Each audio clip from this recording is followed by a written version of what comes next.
Chapter 17, Ocean Tides, presented by Selena Patlan, Ruth Villanueva, and Laura Cortez.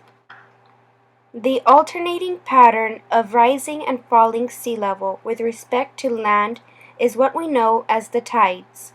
What causes this motion of the oceans? Gravity, the gravitational forces of the sun and moon to Earth. How tides work.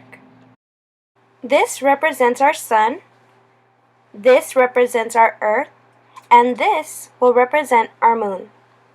This will represent the ocean tides. This represents us on Earth. As the Earth spins on its own axis, ocean water is kept at equal levels around the planet by the Earth's gravity.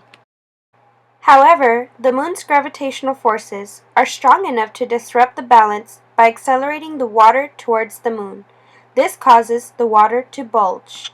The areas of the Earth where the bulging occurs experience high tide, and the other areas are subject to a low tide. Spring tides. Because the tides are influenced by both the moon and the sun, it's easy to see when the sun lines up with the moon and the Earth. As during a new moon or full moon, the tidal effect is increased.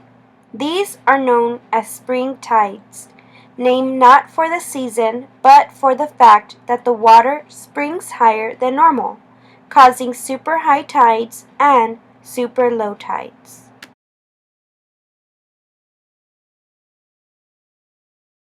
Neap tides. On the other hand, if the sun and the moon are 90 degrees apart in relation to an observer on Earth, as during the first quarter moon or third quarter moon, then high tides are not as high as they normally would be. This phenomenon of lower high tides is called a neap tide. Experiment. Push the ball gently into the water. Look what happens at the level of water. It rises in a high tide. Now you can see the water in the bowl dropping again.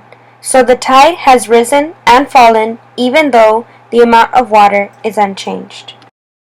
The moon pulls on the water as well as the Earth.